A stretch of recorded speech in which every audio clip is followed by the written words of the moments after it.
पता था मुझे, अपने बाबा के स्वरूप को हानि नहीं पहुंचाओगे। सही कही तुमने। पिता की छवि ही पिता के समान भी आनंदीय होती है। ब्रह्मासुर, ब्रह्मासुर।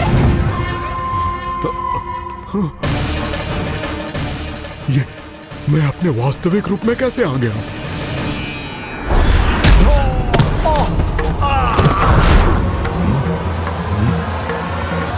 मेरे बाबा का स्वरूप नहीं लेना चाहिए था तुम्हें। मैया ने सिखाया है, भूल को क्षमा किया जा सकता है, पर जानबूझ के किए गए अपराध के लिए दंड ही एकमात्र विकल्प होता है। ये बार बार अपनी मैया का नाम ले रहा है। यदि मैं वो स्वरूप लूं तो अपनी मैया पर वार नहीं कर पाएगा ये।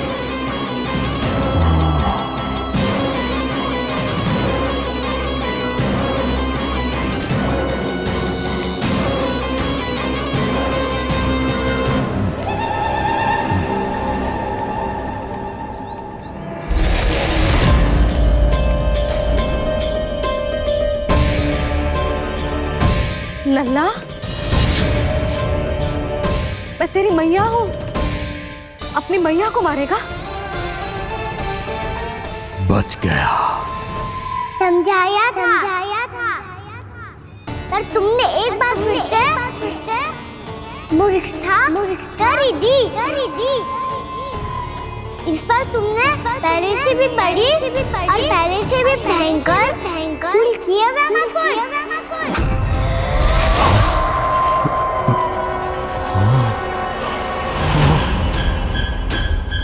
ये क्या हो रहा है मुझे? बार बार मेरा रूप क्यों बदल रहा है? ममता को समझे बिना अधिक समय तक मैया का स्वरूप हरण करके नहीं रख पाओगे ब्रह्मासुर।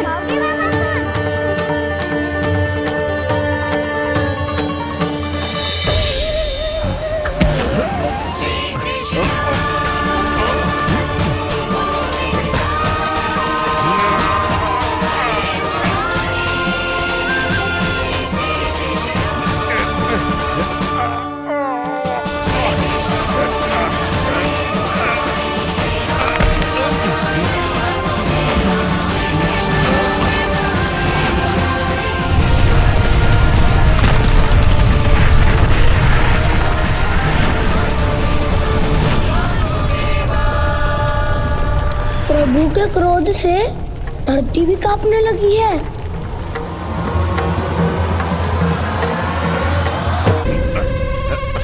पुत्र को मारने के उद्देश्य से एक मां का रूप लिया तुमने। ये ममता का और मेरी मैया का घोर अपमान है ब्रह्मासुर।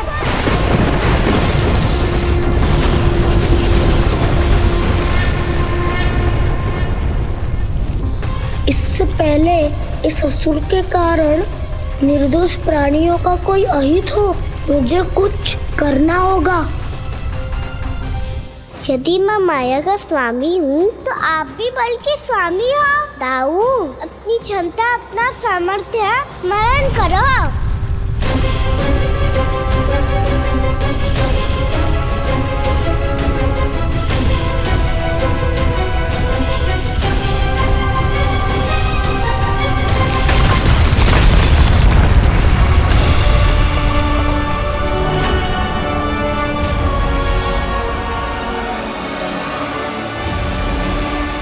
अद्भुत बलदाऊ, अद्भुत।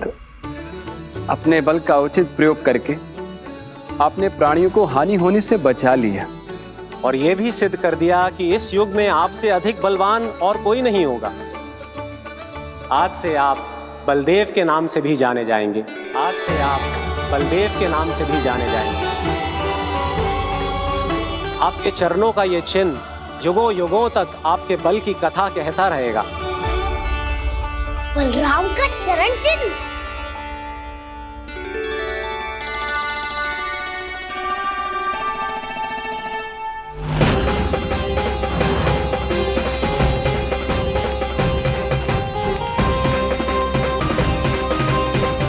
मेरी माया से आज तक कोई नहीं बच पाया है।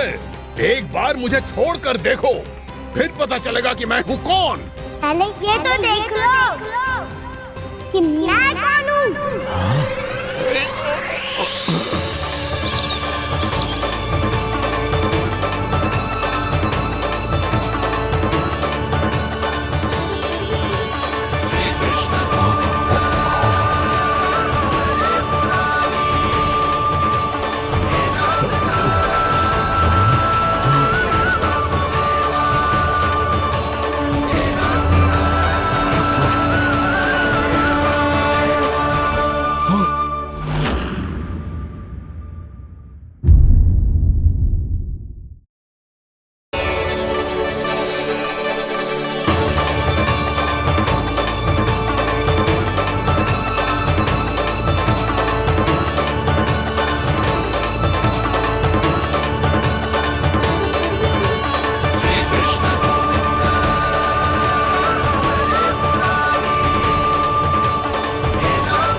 कुछ वरन आया हुआ मसूर।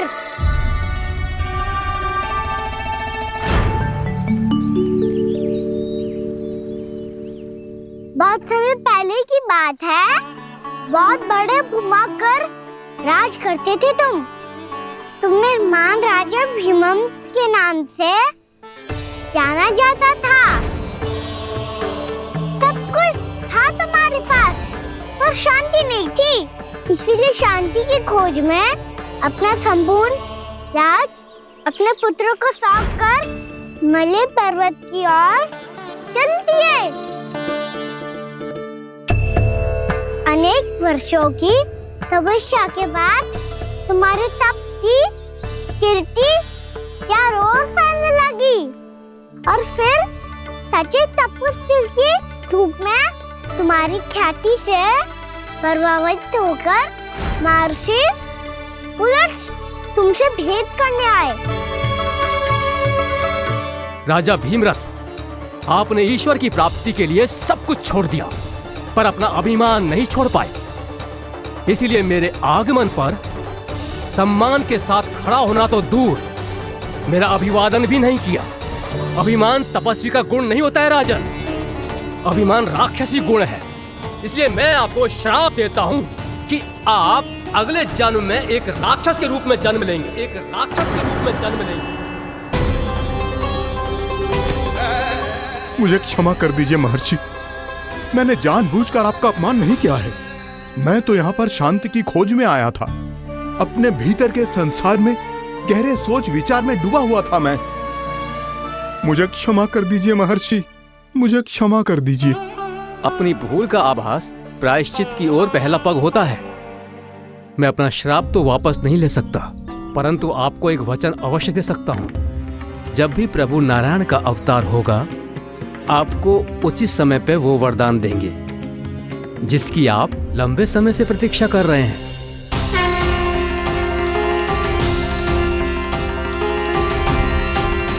प्रभु, आपने मेरी आंखें खोल दी।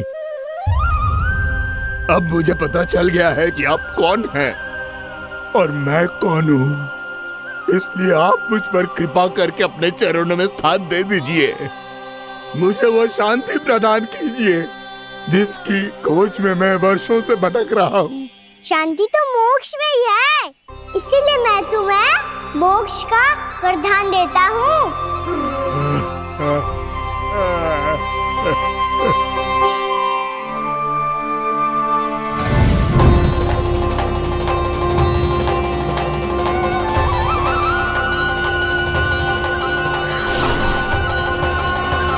प्रभु की ये लीला सदैव स्मरण रखी जाएगी। इस स्थान को इनका आशीर्वाद मिलेगा और इस कंदरा को व्योमासुर की कंदरा के रूप में पहचाना जाएगा। भविष्य में अनेक ऋषि मुनियों की शरण स्थली बनेगी ये कंदरा।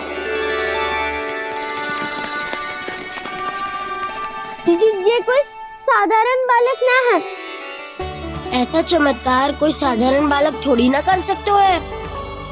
तुम सत्य कह रहे थे बलराम। कान्हा सच्ची में भगवान ही है, तभी तो सब देवता इसे बसाने और इसकी ओर से युद्ध करने आते हैं। तुम सब ऐसे आंखें फाड़ के क्यों देख रहे हो मुझे?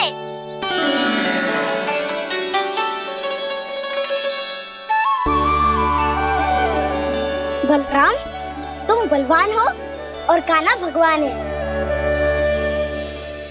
दूर दूर तक कोई दिखाई न दे रहा है। ना जाने किस हाल में होंगे बालक। कहीं हम ही तो मार्ग ना भटक गए शीघ्रता के चक्कर में। अब तो एक पग भी ना चलो जा रहे हो। जल, किसी के पास जल है क्या? कंठ तो मेरा भी सूख रहा है मौसी। भाभी, निकट ही जमुना जी है, कहूँ तो वहाँ से जल ले आओ। मैं भी जा रही हूँ भाभी, एक से भले दो। हाँ चल, शीघ्रता से आओ। हाँ।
जानकी, जानकी, क्या होगा इसे? देखो ना जी, अब छलिया की सूचना मिलते ही हम सब बालकों को ढूंढने चली गई और ढूंढते ढूंढते सबको बहुत प्यास लगी आई जी। तो जानकी जमुना जी की नदी से जल लेने गई और उसने जमुना जी का पानी पिया और उसकी जेदशा हो गई। बालक कहाँ है? वो ठीक तो है ना? ऊपर से सब ठीक है, पर भीतर से बहुत भयभीत है सब। जानकी तो बिल्कुल नीली पड़ गया है, लग तो है विष फैल गया है इसको पूरे तन में। मथुरा के सौ से विदेह जी को बुलाए गए हैं उसके उपचार के लिए। जैसे ही इसने जल को मुंह से लगाया, ये गिर पड़ी। चटपटाने का अवसर भी ना मिलो। हाँ वैद्य जी, और निकटी मृत पशु भी पड़े हुए थे। हाँ, मैंने भी अस्थियां देखी थी। इसका तो यही अर्थ हो सकता है कि समस्या वहाँ के जल में ही हो। वैद्य जी, आप रोगी की नाड़ी पे ध्यान दो ना। जे गोपिया क्या कह रही है उसे सुनने की आवश्यकता ना है। जब तक विष के कारण का पता नहीं चल जाता, हम उपचार कैसे कर सकते हैं रानी जी? जी, वो निकट ही यमुना जी में एक विशेष क्षेत्र है, ये सब उसी के जल की बात कर रहे हैं। तब तो ऐसा भी हो सकता है कि किसी विषैले सर्प के काटने का प्रभाव हो। पर सर्प के काटने का चिन्ह ना है उसके तन पे। सर्प जब काटता है तब उसके दांत के चिन्ह बन जाते हैं। मुझे पता है, बड़े बड़े सर्प को काटते हुए देखो है मैंने। एक दिन अब बस कर उज्जवल, ये बड़ी बड़ी हाँकने का समय ना है। पर यदि सर्प ने ना काटा है, फिर जानकी की ये दशा किसने की? अवश्य किसी राक्षस ने की होगी। नाना, कोई विषैला पशु भी तो हो सकता है, या अवश्य किसी महाविषैले सर्प के विष से हुआ है। सर्प ने भले ना काटा हो, लेकिन ये अवश्य ही किसी महाविषैले सर्प के विष के कारण हुआ है। कालिया नाग। कालिया नाग?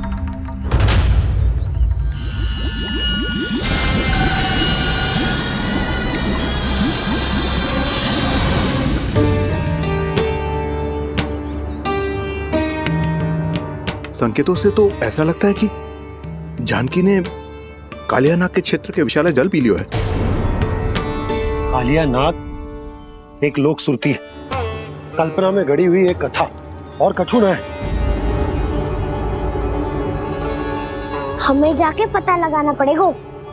पर हमें वहाँ जाने से मना किया है ना बड़ों ने। उज्जवल सही कह रहे हो है। इस समय जानकी के स्वार्थ से अधिक महत्वपूर्ण और कछु ना है। जानकी हमारे लिए ही जलाने गई थी जी, ना मैं उसे जाने देती ना जैसा वो तो। वैद्य जी आप शीघ्र कछु करो, कैसे भी कछु भी करो, पर इसके प्राण बचा लो। यशोदा, धैर्य रखो, श्री नारायण पर विश्वास रखो, वो सब ठीक कर देंगे।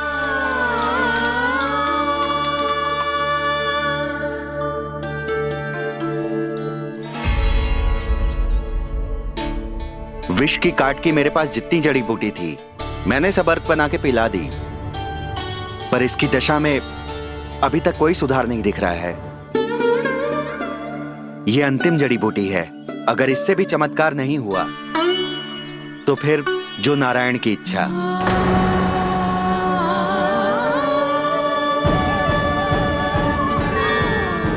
पर कोई तो उपाय होगा जानकी को बचाने का। कान्हा, यदि तुझे किसी औषधि के बारे में पता है हमें बता दे, हम जाके ले आएंगे।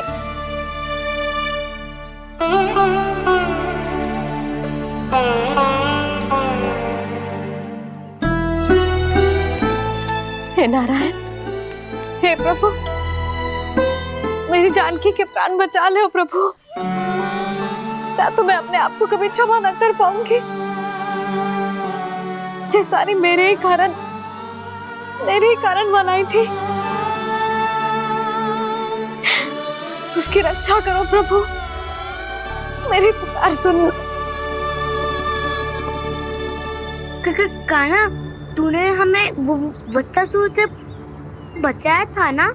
और बकासुर से भी तो, और छलिया से भी तो तूने ही बचाया था ना हमें। क्या ऐसा कोई उपाय ना है जानकी को बचाने का? धन्वंतरी,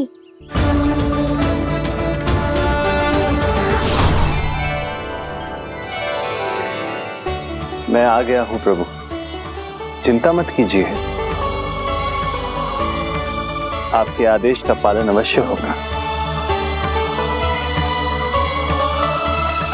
यशोदा मैया,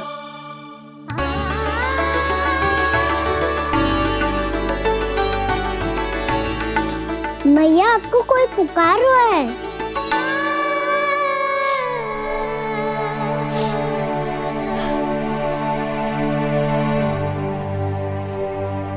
चिंता मत करो मैया, अब धन्वंतरी जी आ गए हैं, वो सब संभाल लेंगे। धन्वंतरी जी कौन है? जिन्होंने संसार का आयुर्वेद दिया,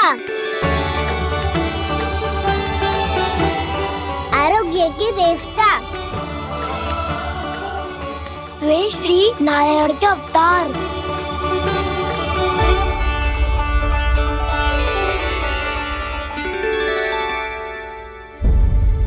मुझे पता चला है कि आपको वेद की आवश्यकता है। हाँ हाँ, भीतर आइए। आइए आइए वैद्य जी, जी रहे। मथुरा का सर्वश्रेष्ठ वैद्य अर्थात मैं यहाँ आ चुका हूँ और रोगी को जितनी औषधि की आवश्यकता थी सब दे चुका हूँ। निश्चित रूप से आपने विष की काट के लिए बहुत ही उत्तम अर्क तैयार किया है, इसीलिए किसी और वैद्य की आवश्यकता नहीं है। किंतु आप अकेले कितना कुछ करेंगे वैद्यराज, मुझे अपना सहायक ही बना लीजिए। पर जो करना था मैं पहले ही कर चुका हूँ। हाँ, वो तो आप कर चुके हैं, बस रोगी के तन से विष निकालना शेष है ना वैद्यराज? हाँ हाँ, बस वही शेष है। इनके रक्त को विष रहित करने में मैं आपकी सहायता करूंगा।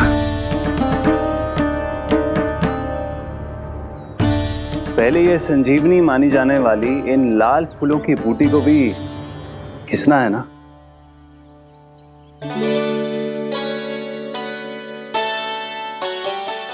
हाँ हाँ, तुम सही कह रहे हो, इसे अच्छे से घिसो।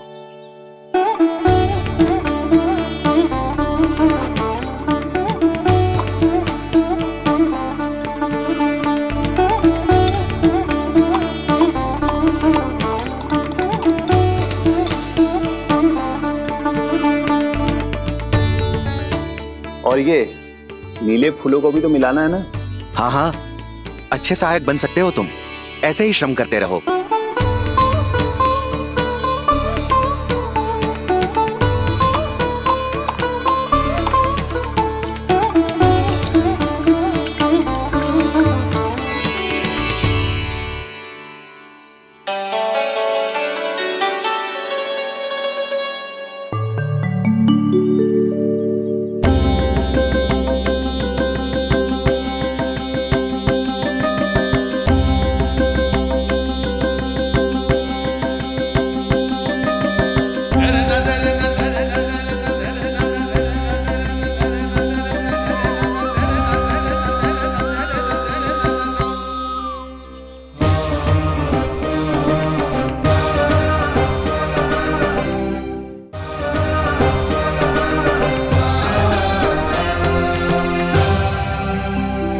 जानकी स्वस्थ तो हो जाएगी ना धन्वंतरी जी? धन्वंतरी? प्रभु, अब मैं क्या करूं? आपने तो स्वयं ही मेरी पहचान उजागर कर दी। जी क्या करो कान्हा? आप सब ऐसे क्यों देख रहे हो? मैया कहती है ना, सभी वेद धन्वंतरी जी का ही रूप होते हैं। वाह कृष्णा, चतुर तो हो तुम। वैसे वास्तविक धन्वंतरी मैं हूँ। मेरा अर्थ है वास्तविक वैद्य मैं हूँ। ये तो मेरा सहायक है, मुझे पूरा विश्वास है बिल्कुल ठीक हो जाएगी। वैसे ही थोड़े ना मुझे मथुरा का सर्वश्रेष्ठ वैद्य कहते हैं लोग।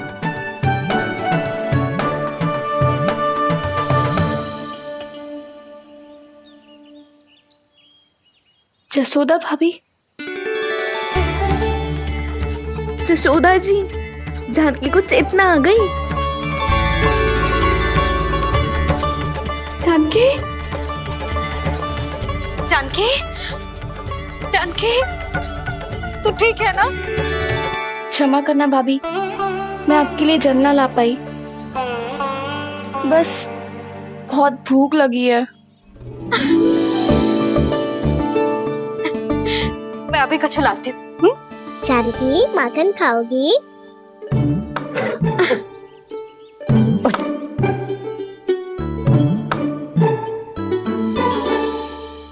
आजा, तू ही खिला दे लल्ला।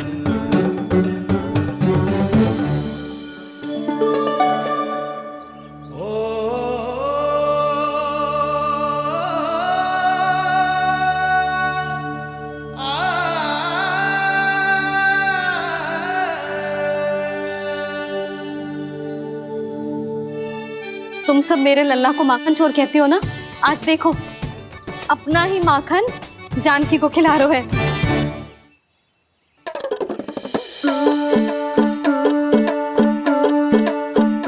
थोड़ा और विश्राम कर लो। सदैव तुम हम सबकी सेवा करती हो, आज मैं तुम्हारी सेवा करूंगा। जानकी की जिज्ञासा तब हुई जब जय यशोदा काकी की सेवा कर रही थी, और अब देखो स्वयं भगवान ही इसकी सेवा कर रहे हैं। जानते हो इससे क्या सिद्ध होता है? जो भी यशोदा मैया की पूजा करेगा, अर्थात अपने माता पिता की सेवा करेगा, उनके साथ सम्मान से व्यवहार करेगा, ईश्वर स्वयं उसका ध्यान रखेंगे। कभी धन्वंतरी के रूप में तो कभी स्वयं कान्हा के रूप में। भक्त और भगवान का देखो कैसा ये अनुराग, स्वयं करे सेवा प्रभु, अद्भुत गोपी का भाग्य। प्रभु इन सब पृथ्वीवासियों से कितना घुल मिल गए हैं। ना तो ये प्रभु को भगवान मानते हैं और ना ही प्रभु अपने आप को इनसे सर्वश्रेष्ठ समझते हैं। अपने आचरण से ये सिद्ध कर रहे हैं कि ये सभी में हैं और सभी इनका ही अंश है।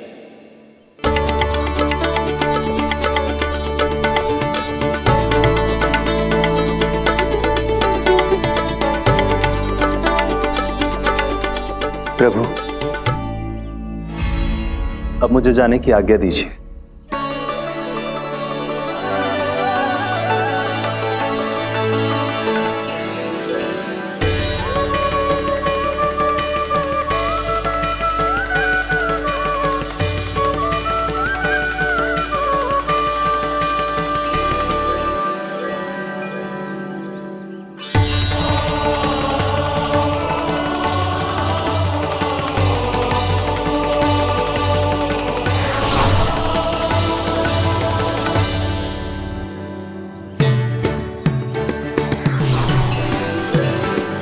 कान्हा ने तो सच्ची में धन्वंतरी जी को बुला लिया था।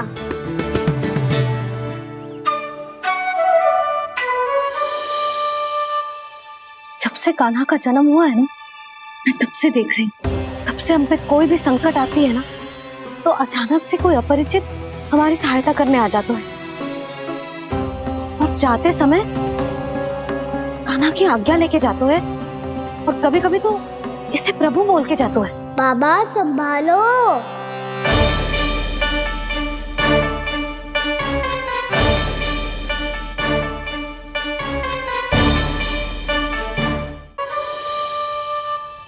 जब से कान्हा का जन्म हुआ है ना, मैं तब से देख रही हूँ, तब से हम पे कोई भी संकट आती है ना, तो अचानक से कोई अपरिचित हमारी सहायता करने आ जाते हैं।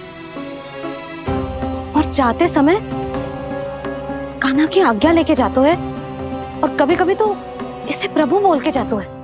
बाबा संभालो। यशोदा, इस जानकी को चढ़ो है और विचित्र विचार तुम्हारे मन में है। अरे सब जानते हैं कि हमारा परिवार राजसी, तुम्हें पता ना चलता होगा, पर हमारे कान्हा को सब राजकुमार ही समझते हैं देखकर। इसीलिए उसे सम्मान देने के लिए सब ऐसा ही करते हैं, और कोई बात ना है।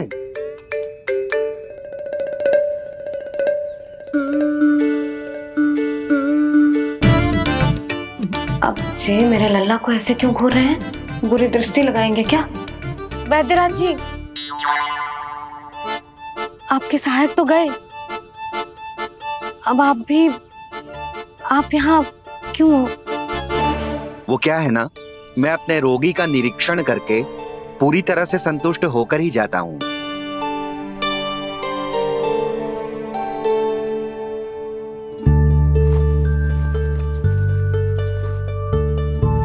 हाँ, संकेत तो अच्छे हैं, कल सुबह तक बिल्कुल ठीक हो जाएगी।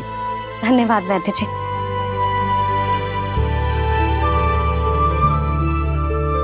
बस तो फिर हम कल पकड़न पकड़ाई खेलेंगे जानकी।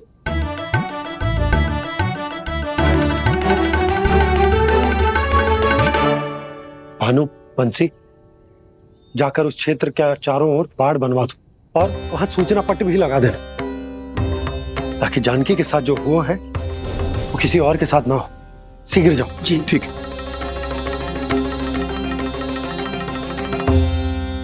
बाड़ और सूचना पट लगवाने से समस्या का समाधान नहीं होगा बाबा। निर्दोष पशु सूचना पट देखकर भी कुछ समझ नहीं पाएंगे।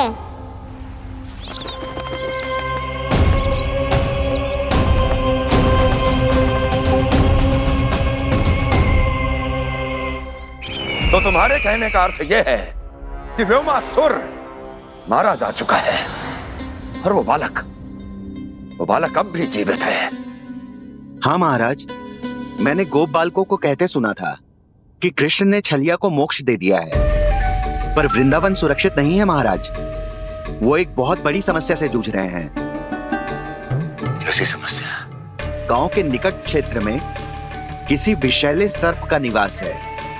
उसके विष का प्रभाव इतना भयानक है महाराज, जैसे विष ना हो, स्वयं हलाहल हो।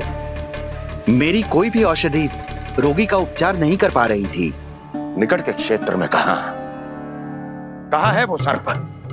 गोप मानते हैं कि वो सर्प गांव के निकट यमुना नदी के जल में रहता है। मुझे तो लगता है महाराज, ये कालिया नाग की कथा कोई किंवदंती या लोक श्रुति नहीं, एक सच्चाई है, एक विषैली सच्चाई।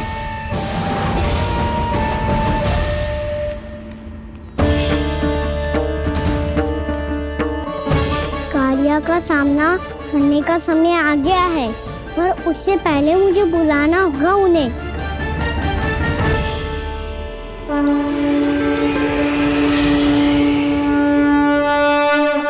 संसार के दारुण भय का नाश करने वाले, सभी कष्टों का हरण करने वाले, विश्व का समस्त ऐश्वर्य प्रदान करने वाले, कमल जैसे लोचन, मुख और चरणों वाले आजानुभुज श्री राम को मैं बार बार नमस्कार करता हूँ। आपदामपहर्तारं दातारं सर्व संपदाम लोकाभिरामं श्री रामम भूयो भूयो नमाम्यहम्। काकभुसुंडी काकभुसुंडी काकभुसुंडी। प्रभु क्षमा करें, मुझे जाना होगा।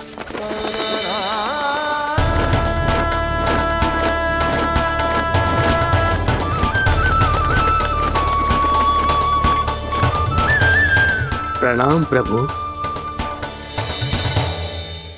अनेक बार मैं आपके दर्शनों के लिए आया प्रभु। कभी नंद भवन के झरोखों से आपके दर्शन करके चला जाता था, तो कभी दूर किसी वृक्ष की आड़ से आपको निहार लिया करता था। आज आपने स्वयं मुझे बुलाकर धन्य कर दिया प्रभु।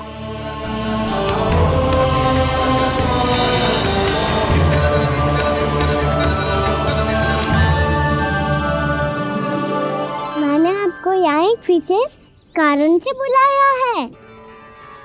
आपके श्राप से इस कालिया को मुक्त करने का समय आ गया है। ये तो बहुत ही उत्तम समाचार है प्रभु। इतने वर्ष बीत गए, मुझे आज भी स्मरण है वो दिन जब मैंने उन्हें श्राप दिया था। अपने क्रोध पर नियंत्रण खोकर बहुत बड़ी भूल कर दी थी मैंने प्रभु। बीती हुई घटनाओं पर दुखी होके कोई लाभ नहीं है।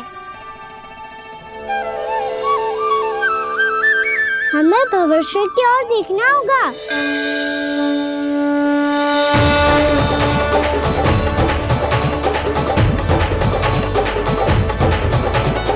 आदेश कीजिए प्रभु, क्या आज्ञा है आपकी? जब मैं कालिया नाग का सामना करने जाऊं, तो आप यहीं रहेगा। आपको अपने आप पता चल जाएगा कि कब क्या करना है। और हाँ, लौटते जाते समय नारद मुनि से कहिएगा, वो आकर मुझसे भेंट करे। अवश्य प्रभु, प्रणाम। क्या इसने सच्ची में देवर्षि नारद को बुलाया है? नारायण नारायण।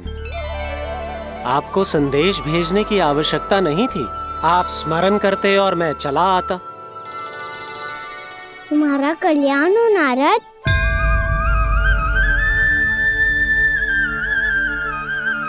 मैंने तुम्हें एक विशेष कार्य के लिए बुलाया है। आज्ञा दीजिए प्रभु। तुम्हें एक बार फिर गण से भेंट करनी होगी। विचार कीजिए महाराज। क्या आप बिना किसी शंका के कह सकते हैं कि कौन सी पंखुड़ी पहली है और कौन सी आठवीं? उस दुष्ट से भेंट करना स्वयं कीचड़ में उतरने के समान है प्रभु। कमल पुष्प प्राप्त करना हो तो कीचड़ में उतरना पड़ता है नारद। आपका आदेश तो मैं स्वप्न में भी नहीं टाल सकता प्रभु। कंस कालिया नाग के बारे में जान गया है, पर वो उसका सामना करने का साहस नहीं कर पाएगा। मैं आतुर हूँ प्राप्ति, मूर्ख नहीं। मेरी बुद्धि फिर नहीं गई है। मैं स्वयं उस कालिया जैसे महाविषैले सर्प के सामने खड़ा हो जाऊं और अपने ही काल को आमंत्रित कर लूं। तो फिर अपने लाभ के लिए उसका प्रयोग करने का कोई और उपाय सोचिए स्वामी। कुछ ऐसा कीजिए कि यमुना नदी का पूरा जल विषैला हो जाए और वृंदावन वासी उसका उपयोग करे, और आपका काल कहलाने वाला वो बालक स्वयं काल के गाल में चला जाए। उत्तम उत्तम सुझाव है प्राप्ति। अब मुझे उस कालिया तक पहुंचने का मार्ग ढूंढना होगा। उसको विवश करने का कोई उपाय ढूंढना होगा, क्योंकि व्यक्तिगत रूप से उससे भेंट करना असंभव है। असंभव। आप सही कह रहे हैं प्रभु। कंस में उतना सामर्थ्य नहीं कि वो कालिया नाग का सामना स्वयं कर सके। वैसे तो कालिया गरुड़ देव का भी सम्मान नहीं करता, तो फिर वो कंस का सम्मान क्यों करेगा भला? नहीं करेगा, पर कंस तुम्हारा सम्मान अवश्य करेगा। नारद तुम्हारी बातें भी सुनेगा और मानेगा भी। ये मेरी योजना का बहुत ही महत्वपूर्ण भाग है। तुम कंस के पास जाओ और कहो कि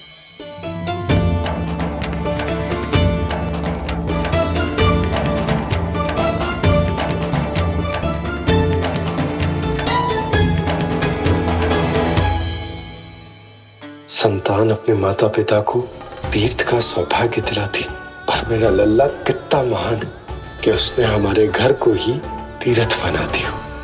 ऐसा तीर्थ जहां मेरी आंखों के सामने भक्त और भगवान का मिलन हो रहा है। जो आज्ञा प्रभु।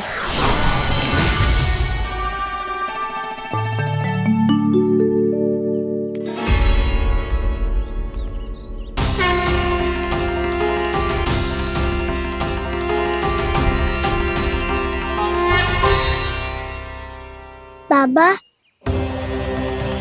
कान्हा, ये सब क्या चल रहा है? पहले काग भुसुंडी जी और फिर जे नारद जी। क्या योजना बना रहे हो तुम? कान्हा, बताना लल्ला, क्या सोच रहे तू? कान्हा देख, अगर तुझे अपने बाबा को ना बताना हो ना, अपने भक्त को बता दे। क्या सोच रहे हो लल्ला? क्या करने वाले हो आप?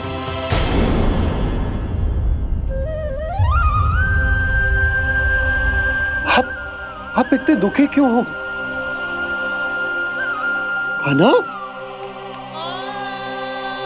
कान्हा, क्या होगा? क्योंकि मुझे आभास हो गया है बाबा, समय आने वाला है। कौन सा समय आने वाला है लल्ला? शीघ्र सब कुछ बदलने वाला है। भैया को मेरा सत्य पता चल जाएगा बाबा।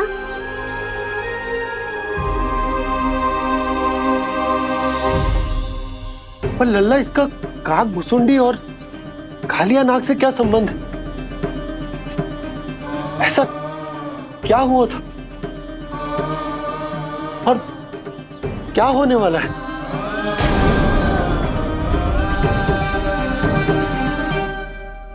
जो होने वाला है बाबा, उसका संबंध उससे है जो सैकड़ों वर्ष पहले हुआ था।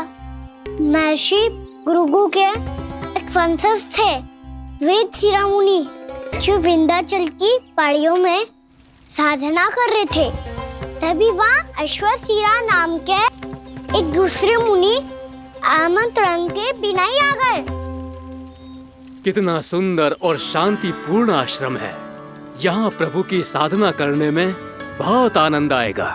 शीघ्र ही अश्वशिरा मुनि उपस्थिति के कारण होने वाले व्यवधान से बाध्य होकर वेद शिरा मुनि ने अपनी आंखें खोली। कौन हो तुम और यहाँ क्या कर रहे हो? आपके आश्रम में बहुत शांति है मुनिवर। साधना करने के लिए बहुत ही उत्तम स्थान है ये। मैं चाहता हूँ कि मैं भी यहाँ। आप यहाँ साधना करना चाहते हैं, लेकिन इतना भी नहीं जानते कि किसी के आश्रम में प्रवेश करने से पहले उसकी आज्ञा लेनी चाहिए। आप ये भी नहीं जानते कि यदि कोई यज्ञ कर रहा हो तो बिना अनुमति के वहाँ प्रवेश करने से उसकी यज्ञ साधना भंग हो सकती है। आप क्या साधना करेंगे मुनि? आप तो साधना के योग्य ही नहीं हैं। इतना अपमान! एक मुनि के मुख से इतने कड़वे शब्द शोभा नहीं देते। मैं तुम्हें श्राप देता हूँ, जितनी विषैली तुम्हारी जिह्वा है उतने ही विषैले सर्प बन जाओ तुम। और ऐसा सर्प जो सांस भी ले तो निकट का वातावरण दूषित हो जाए। तुम्हारे इस दुस्साहस के लिए मैं तुम्हें श्राप देता हूँ कि तुम अभी इसी क्षण कौवा बन जाओ, और ऐसा कौवा जो कांव कांव करके अनर्गल प्रलाप करता रहे।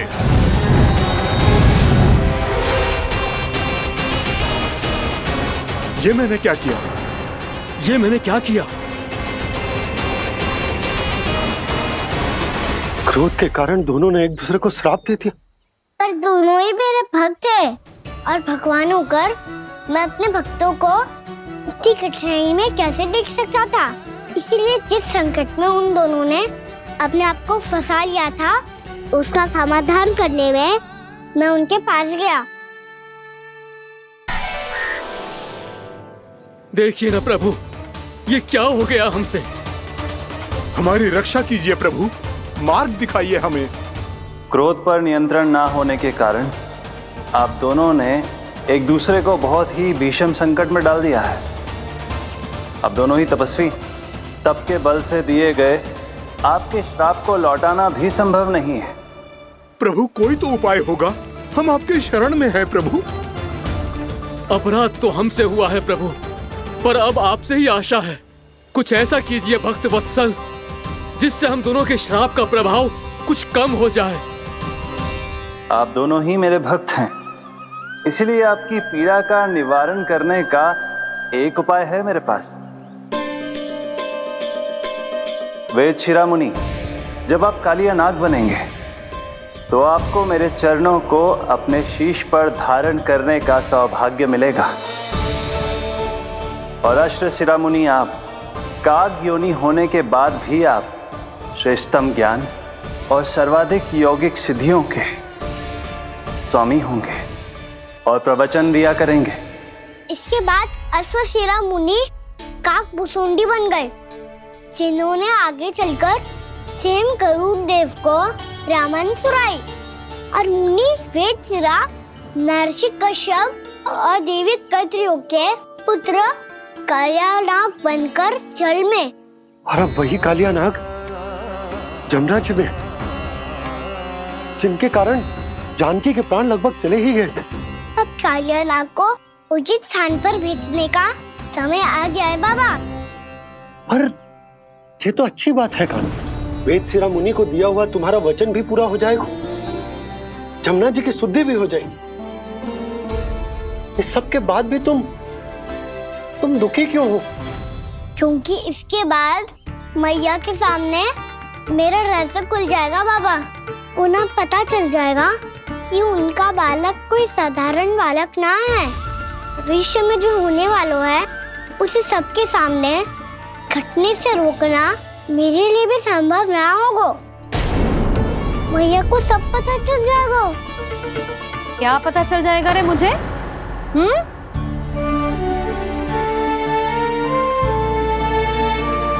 यही कि सबसे अधिक प्रेम मैं आपसे ही करता हूँ। अब बस भी कर, चलो भोजन के लिए बुलाने आई थी तुम दोनों को।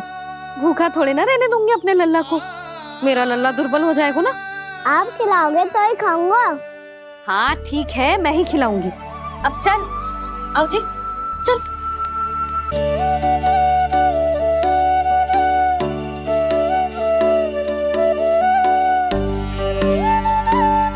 मैया खेलो ना मेरे साथ। मैया सुनो ना, मेरी बात ना मानोगी? अभी बहुत कार्य पड़े लल्ला, देख जानकी को औषधि भी देने जानो है ना। औषधि मैं दे दूंगा, फिर तो खेलोगी ना आप मेरे साथ। पिछले कुछ दिनों से अपनी मैया का अधिक से अधिक प्रेम पाने का प्रयास करो है कान्हा। इसका तो एक ही अर्थ हो सकता कि कछु बहुत बड़ो होने वालों है। कान्हा रुक जा लल्ला। कान्हा क्यों तंग कर रहा है? मैया को पहन लेना। कान्हा, कान्हा, ये क्या करो तूने?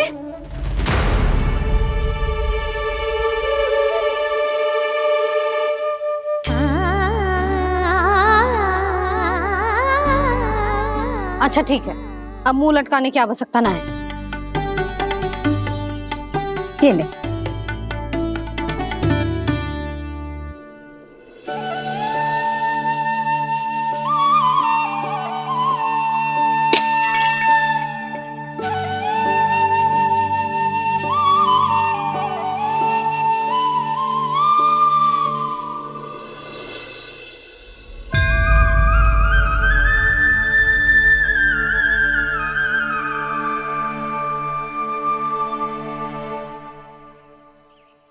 तंग करे मैया को खिजाए, खेले रूठे मनाए,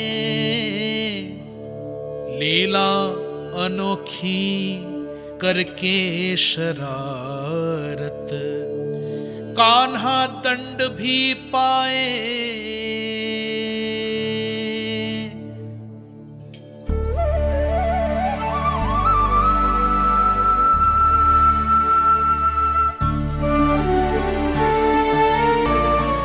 रूठना मनाना, खेलना खिलाना, पहले शरारत करके क्रोध दिलाना और फिर क्षमा मांग लेना, ये सब जानबूझकर कर रहे है कान्हा। जैसे जीवन भर के लिए अपनी मैया की ममता को अपने हृदय में समेट कर रखना चाहते हो।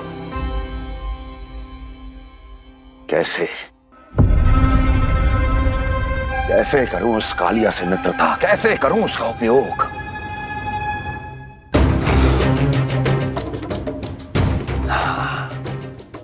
उस पर आक्रमण कर देता हूं और उसे किसी ना किसी तरह से यह विश्वास दिला देता हूं कि यह आक्रमण उस विष्णु अवतार ने किया है। फिर वो क्रोध में आकर सारे वृंदावन वासियों को अपने विष से समाप्त कर देगा। उचित है, ये उचित है। नारायण हरि, नारायण हरि।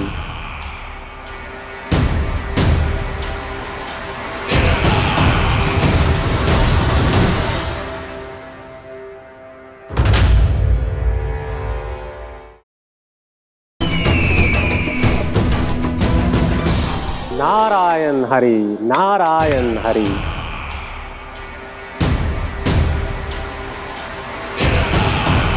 प्रणाम देवर्षि।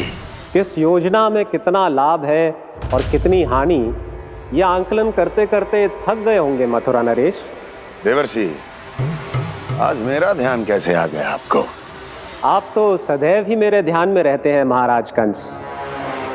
सत्य तो यह है कि मथुरा में जो भी हो रहा है मुझसे छिपा हुआ नहीं है।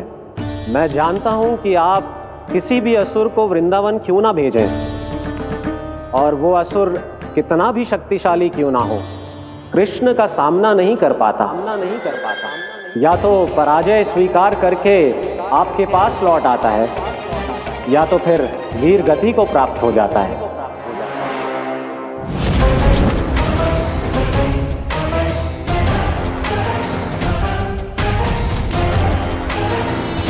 वाह, मुझे मेरी असफलताएं स्मरण कराने आए हैं, मेरे घाव को खुरेदने आए हैं, उन पे नमक छिड़कने आए हैं। मित्र को शत्रु समझने की भूल मत कीजिए महाराज कंस। मैं तो आपकी सहायता करने आया हूं। हाँ, और मेरी सहायता।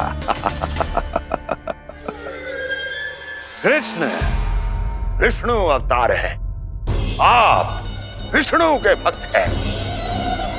मैं हूं विष्णु द्रोही, फिर भी तो आपके आराध्य को हानि पहुंचाना चाहता है, उसकी सहायता करना चाहते हैं आप। क्या आप निश्चित रूप से कह सकते हैं कि आप ब्रह्मांड के सभी नियमों को अच्छी तरह समझते हैं? अवश्य। आपके लिए बस इतना ही जानना पर्याप्त होगा कि मैं जो कुछ भी कर रहा हूं उसके लिए मेरे व्यक्तिगत कारण हैं। मैं तो बस आपके हित में पिछली बार की तरह एक सुझाव लेके आया था, पर यदि आप मेरा सुझाव सुनना भी नहीं चाहते तो आपकी इच्छा। नारायण हरि, नारायण हरि। कारण चाहे जो हो, इनके पिछले सुझाव के कारण ही आज मेरे शत्रुओं की संख्या कम है। अन्यथा मैं देवकी के अन्य पुत्रों को भी जीवित छोड़ देता, और आज वो सब अपने भाई के साथ मिलकर उसकी शक्ति को अनेक गुना बढ़ा देते हैं। ठहरिए देवऋषि।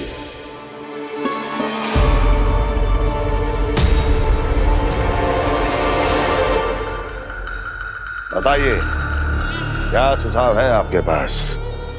मेरे सुझाव का नाम है कालिया नाग।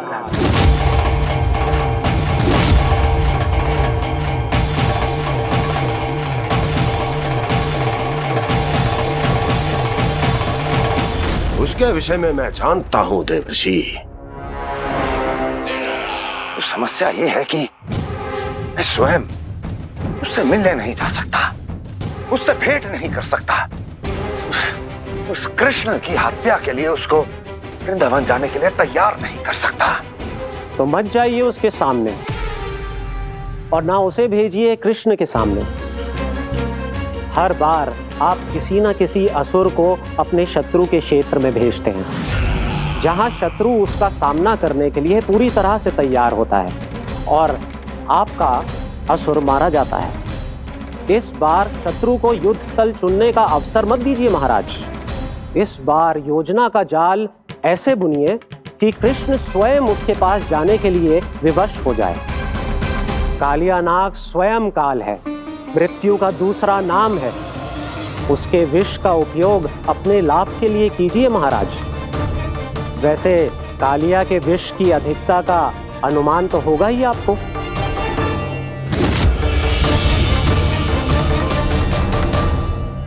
एक बार जो उसके क्षेत्र में पहुंच गया, फिर उसके विष से बचना असंभव है। उचित सुझाव है देवर्षि, उचित सुझाव है। देवर्षि, उस छलिया विष्णु की भक्ति करते करते आप भी उसके रंग ढंग सीख गए हैं। उचित है, उचित है।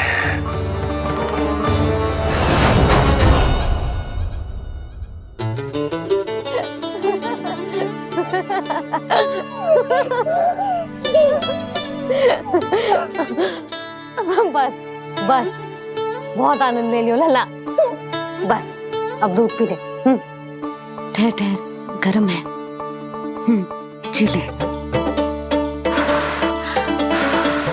ले।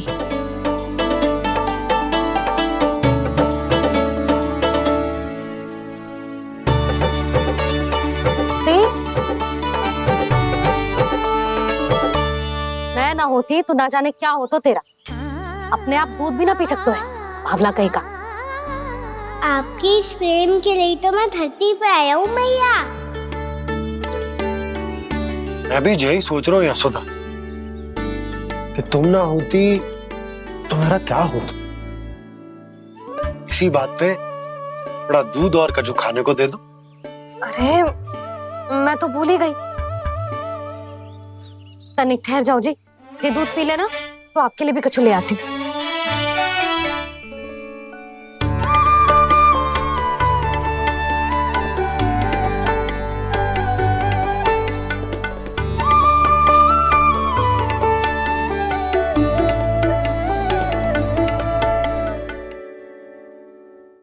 प्रणाम महाराज। आपकी आज्ञा के अनुसार बिल्कुल वैसा ही पत्र तैयार किया है जैसा आप चाहते थे।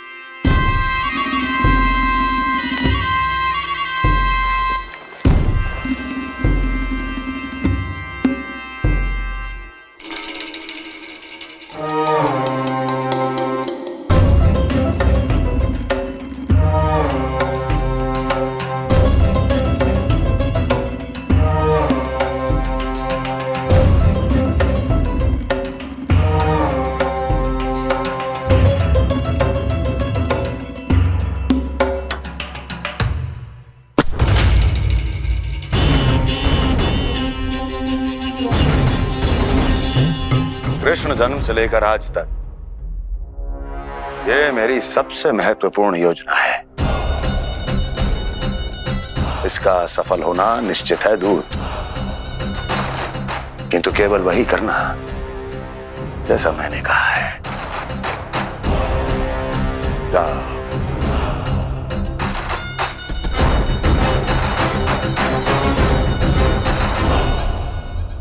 कान्हा,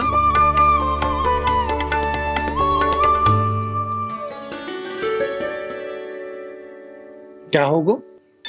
बाबा मैं चाहता हूँ कि मैया की स्वमता क्रिस्टल फ्रेम की वर्षा मुझ पे सरते ऐसे होते रहे।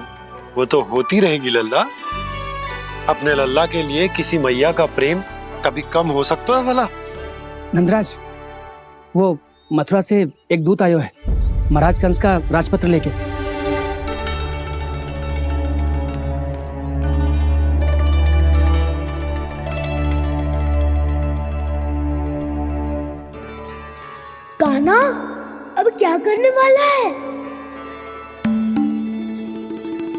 तेरे बाबा कहाँ गए? हाँ? कंस मामा का खेल आरंभ हो गया है, पर मैया वो सब सुनेगी तो वैरती चिंतित हो जाएगी। बस थोड़ा बाहर गया मैया, कछु खा लिये से। बाहर इस समय? मैया क्या होगा? मैया देखो ना, पीठ पे कछु हो रहा है। मेरा हाथ ना पहुंचो, आप करो ना। दिखा यहाँ। क्षमा करना मैया, पर अभी बाबा को ही संभालने दो ये सब। कहिए, क्या संदेश लाए हैं आप? नहीं नंदराज, नहीं। महाराज, कंस का आदेश है कि ये संदेश सभी गांव वालों के साथ ही पढ़ा जाए। ठीक है, मैं गांव वालों के सामने पढ़ दूंगा, पर मुझे तो दीजिए पढ़ने के लिए। महाराज की आज्ञा का पालन करना आपके लिए भी आवश्यक है नंदराज। सभी गांव वासियों की सभा बुलाइए। बंसी, सभी गांव वालों की सभा बुलाओ। राजपत्र में ऐसा क्या संदेश भेजो है कंस ने? अब मेरे पत्र को पढ़कर सब भौचक के रह जाएंगे। और वो कृष्ण, उस कृष्ण के पांव के नीचे से तो भूमि खिसक जाएगी, आकाश फट पड़ेगा, बिजलियां गिर जाएंगी। प्राप्ति, ओ प्राप्ति, कंस का पत्र। स्वयं को बहुत अधिक शक्तिशाली समझता है ना वो। अब देखता हूं कैसे वो इस महासंकट का सामना करता है। वो कृष्ण, वो अपनी मृत्यु स्वयं चुनेगा या मृत्यु की वेदी पर चढ़ा देगा प्रिय वृंदावन वासियों को।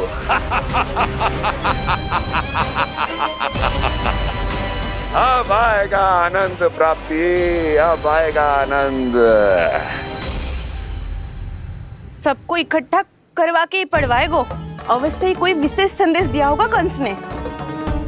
मैं भी यही सोच रही हूँ सुलक्षणा जी, कछु ना कछु तो विशेष है, पर जे हो क्या सकता है? हाँ, बात तो सही है। ऐसा क्या हो सकता है? सभी गांव वासियों के सामने कहा जाए, कछु तो विशेष अवश्य लग रहा है। बाहर तक कोलाहल क्यों हो रहा है? मैया, मैया, अब क्या होगा? मैया देखो ना, सर पे कछु हो रहा है। लल्ला, नारायण ने तुझे हाथ दिए हैं ना? पीठ की बात अन्य थी। अपने सिर की सेवा स्वयं कर। सर पे तो हाथ पहुंच रहा है ना?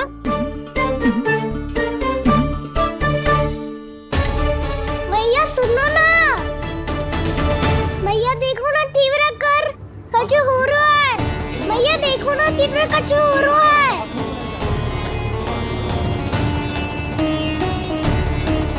सब लोग आ चुके हैं, अपना संदेश सुनाइए आप।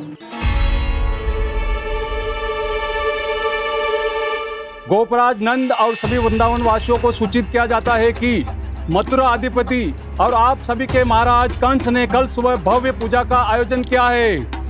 इसके लिए राज्य को वृंदावन के क्षेत्र के निकट यमुना नदी के मध्य में खिलने वाले 1 कोटि कमल के पुष्पों की आवश्यकता है। इसीलिए आप सभी को यह आदेश दिया जाता है कि ये सभी कमल के पुष्प प्रथम पहर से पहले राजसभा में पहुंचा दिए जाए। तो सारे वो भी प्रथम पहर से पहले कैसे हो सकते हैं? यदि आप ऐसा करने में असफल रहे तो इसे राज आज्ञा का उल्लंघन माना जाएगा और राजद्रोह के आरोप में आप सभी को कड़े से कड़ा दंड दिया जाएगा।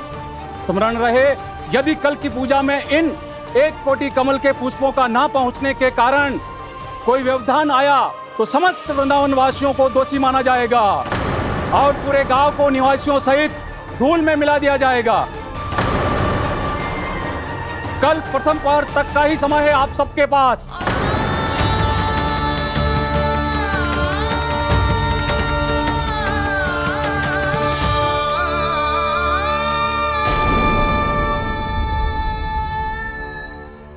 कमल पुष्प, वो भी कल प्रथम प्रहर में? ऐसे कैसे संभव है? और कोई साधारण पुष्प ना, यमुना नदी के मध्य खिलने वाले विशेष कमल के फूल चाहिए उन्हें। लेकिन यमुना नदी में तो कालिया नाग ने विष घोल के रखा है, तो फिर कैसे हो पाएगा? यह संभव है। हमारी मृत्यु का संदेश भेजा राजा कंस ने। सदैव की भांति इस समस्या पर भी गांव के बड़े ही विचार करेंगे। बालकों का यहाँ होना उचित ना है।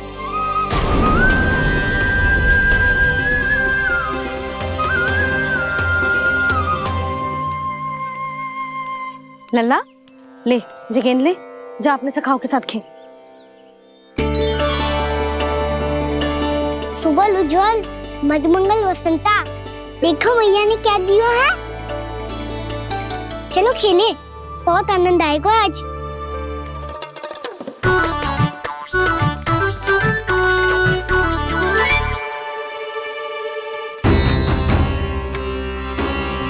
भानु, बंसी, जाओ और शीघ्र ही वो घेरे का कार्य समाप्त करो।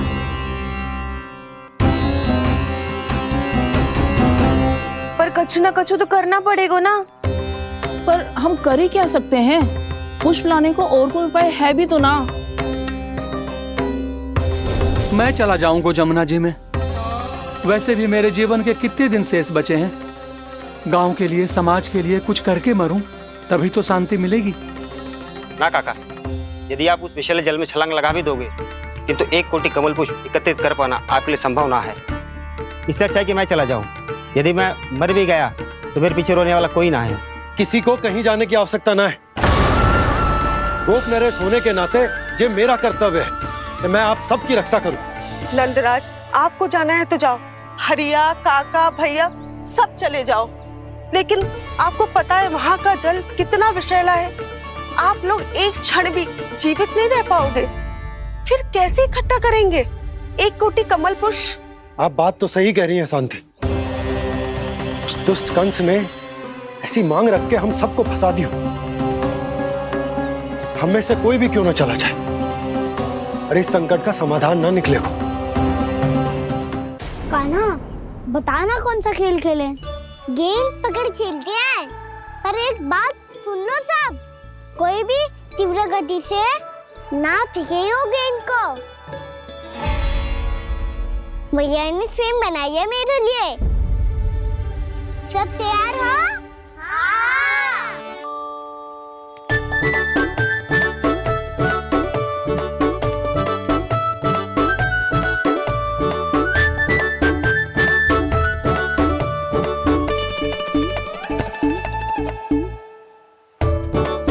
मुझे दो।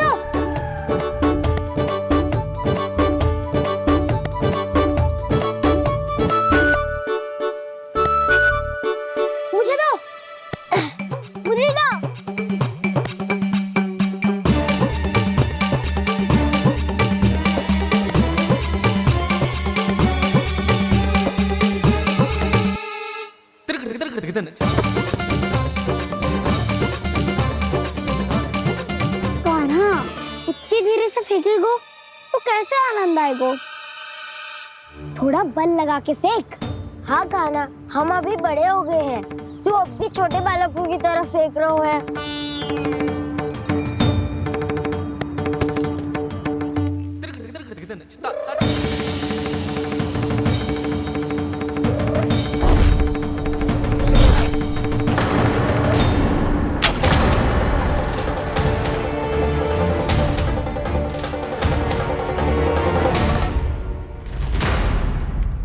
दीदी जी क्या करो कान्हा? गेंद तो डूब गई।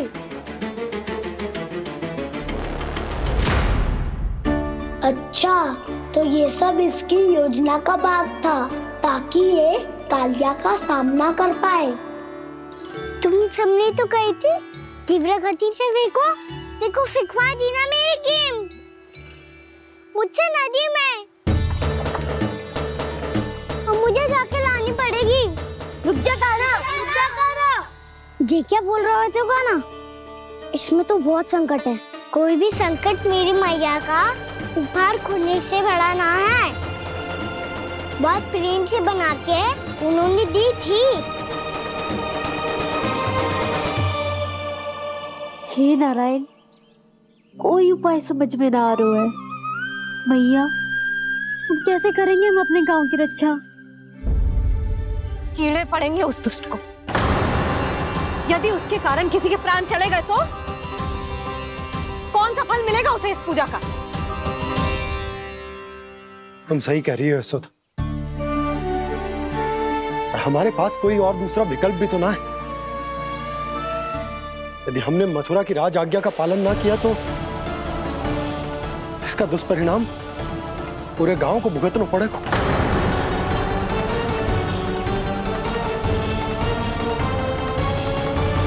पाना,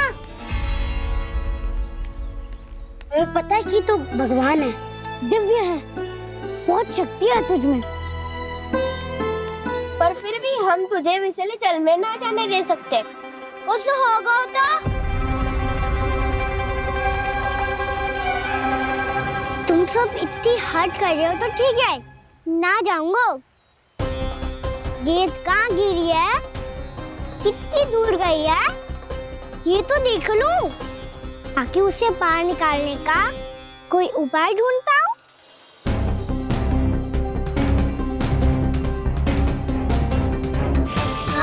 हाँ।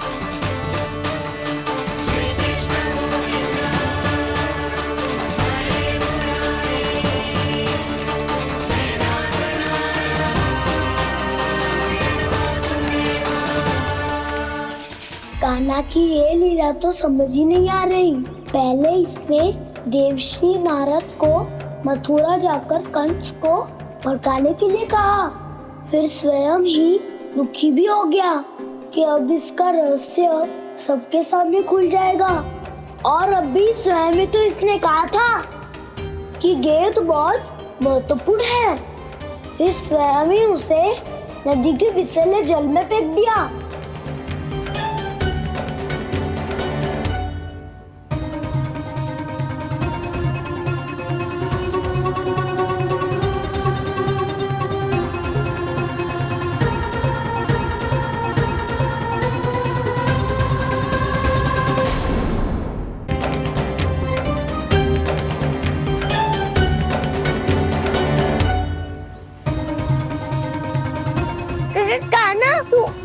ऊपर क्यों चढ़ रहा है? अरे ऊंचाई से देखूंगा तभी तो गेंद दिखेगी।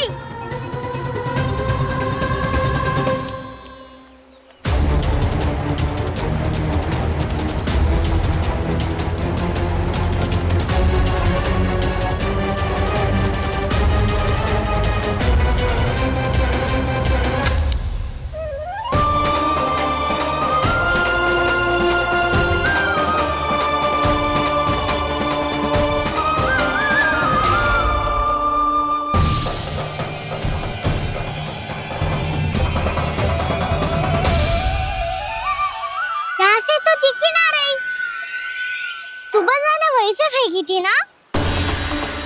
ना, वहाँ से फेंकी थी। कहाँ से? नहीं कहना वहाँ से। समझ में आ रहा? ठीक बताना कहाँ से फेंकी थी?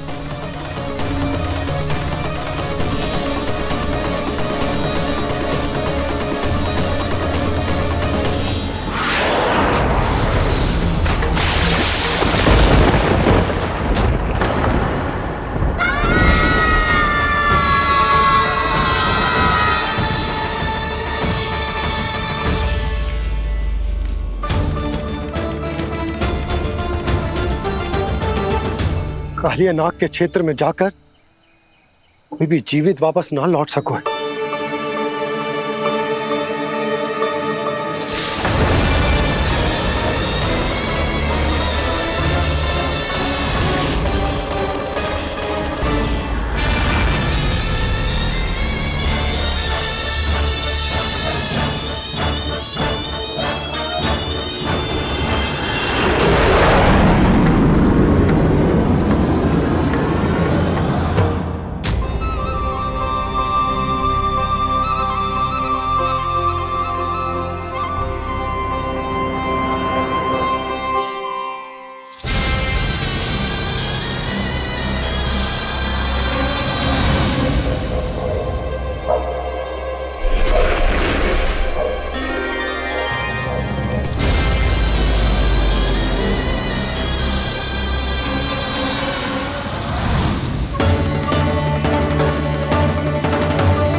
कालिया नाग तो उसे देखते ही निकल जाएगा।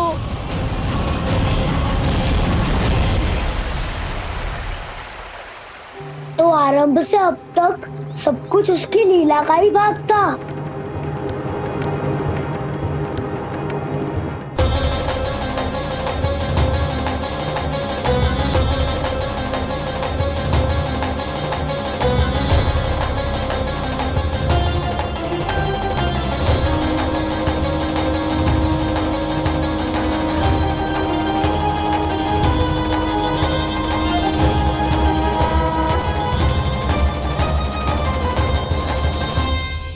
इतना सुंदर रूप, मन मोहने वाली मुस्कान, अद्भुत तेज और भगवान जैसी दिव्यता। कौन हो तुम? हाँ, तुम्हें देखकर तो हम सब सम्मोहित ही हो गए।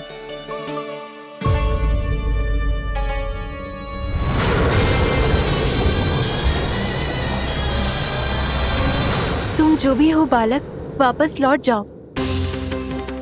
हमारा हृदय तुम्हें ही देखते रहना चाहता है, किंतु यदि हमारे पति जाग गए तो तुम्हें अवश्य हानि पहुंचाएंगे। ये बहुत विषैले है बालक, कालकोट जैसे भयानक। इनके विष से तुम नहीं बच सकोगे। नंदराज, कालिया नाग के विष का प्रभाव बढ़ते ही जा रहा है। पहले 8 कोस तक उसके विष का प्रभाव था, अब तो 1 योजन से अधिक क्षेत्र में फैलो है। जल पीने के प्रयास से अनेक पशु मारे गए हैं और नदी के निकट के वृक्ष और वनस्पति सब नष्ट होने लगे।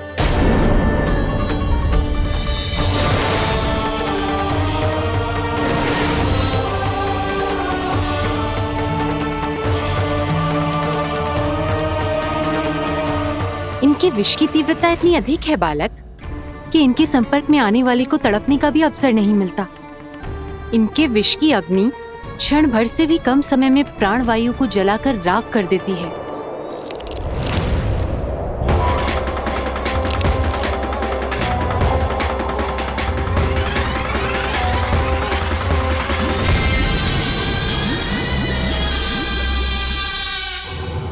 तब तो समस्या और भी गंभीर हो जाएगी। मैंने तो सुनो है कि कालिया नाग कम से कम 2 योजन लंबा है, सैकड़ों फन है उसके।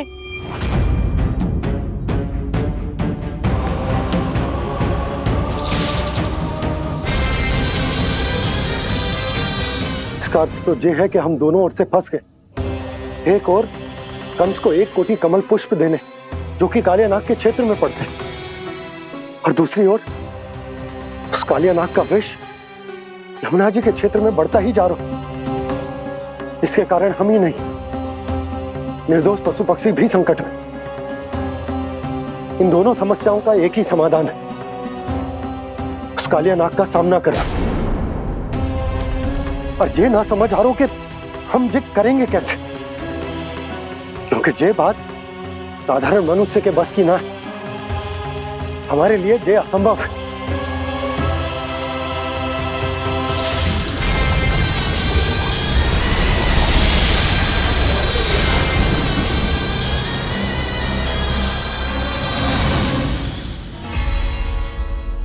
अब तो तुमने अपनी आंखों से भी देख लिया बालक, ये कितने विषैले हैं। नींद में भी विष उगलते हैं। इससे पहले कि तुम्हें कुछ हो जाए, चले जाओ यहाँ से, मान लो हमारी बात। आप सब मुझे जानती भी नहीं और फिर भी मेरी इतनी चिंता कर रही हैं आप। माँ की ममता भेदभाव नहीं जानती। तुम भी किसी के पुत्र हो और हम सब भी माँ हैं। एक माँ को हर बालक में अपनी ही संतान दिखाई देती है, इसलिए हम तुमसे विनती करते हैं, वापस चले जाओ, बचा लो अपने प्राण।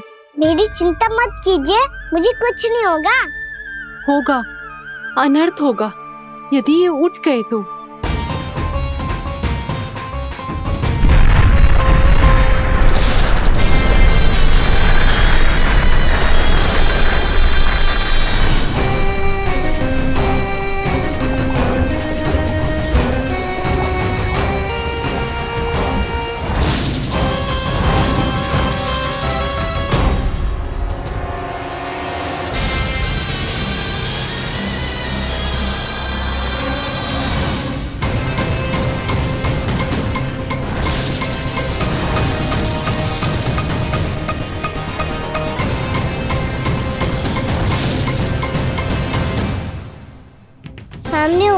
में भी अपने इश्क को केवल वही देख सकता है जो अपना अभिमान त्याग चुका हो।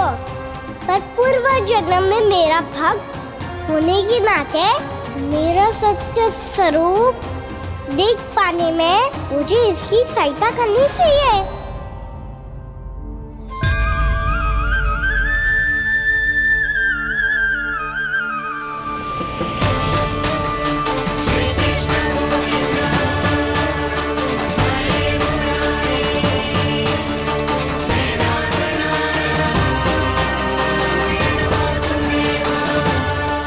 देखो हमारा छोटा सा कान्हा कैसे डट के खड़ा है, इतने विशालकाय, इतने महाभयंकर सबके सामने।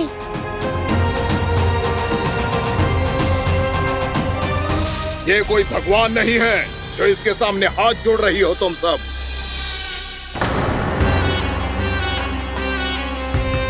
एक सामान्य साधारण बालक है ये, जो ये तक नहीं जानता कि इसके सामने है इसका काल, कालिया। तू कौन है बालक? मेरे इतने निकट आकर भी तू जीवित कैसे है? मेरी नहीं, अपनी चिंता करो कालिया। बहुत मनमानी कर ली तुमने। अब बस मैं तुम्हें रोकना हूँ। अब बस मैं तुम्हें रोकना हूँ। मैं तुम्हें रोकना हूँ। बित्ते भर का है तू, मेरे विष के बारे में जानता ही क्या है? और कहता है मुझे रोकने आया है। किससे? किससे रोकना चाहता है तू मुझे? मुझे क्रोध दिलाने की भूल मत कर बालक। अपनी फुंकार से ही तेरी इस मुस्कुराहट को अंतिम मुस्कुराहट बना सकता हूं मैं। शीघ्र बता, कौन है तू और किसने भेजा है तुझे? तुम्हें आवाज भी है कि अपनी पुकारों से तुम कितना विष भूल चुके हो। पवित्र यमुना नदी को कितना दूषित कर दिया तुमने। और यही नहीं, तुम्हारे कारण निकट के जीव जंतुओं, वृक्ष, वनस्पतियों सबको हानि पहुंच रही है। तो क्या? मुझे उससे क्या? मुझे है आपत्ति है मुझे तुम्हारे इस व्यवहार से, और इसीलिए तुम्हें यहाँ से जाना होगा।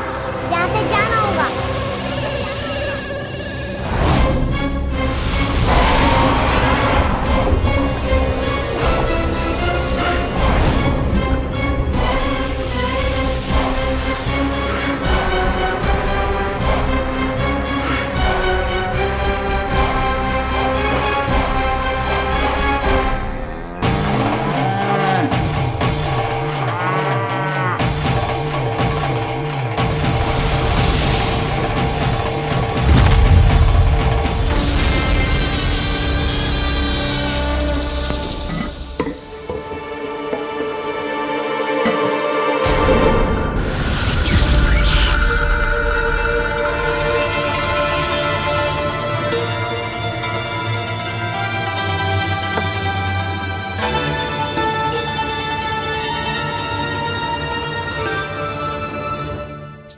मुझे आदेश देने का साहस भी कैसे किया तूने? इस क्षेत्र को मैंने अपना राज्य बनाया है, मेरा परिवार रहता है यहाँ, और तू मुझे यहाँ से जाने के लिए कह रहा है? हाँ?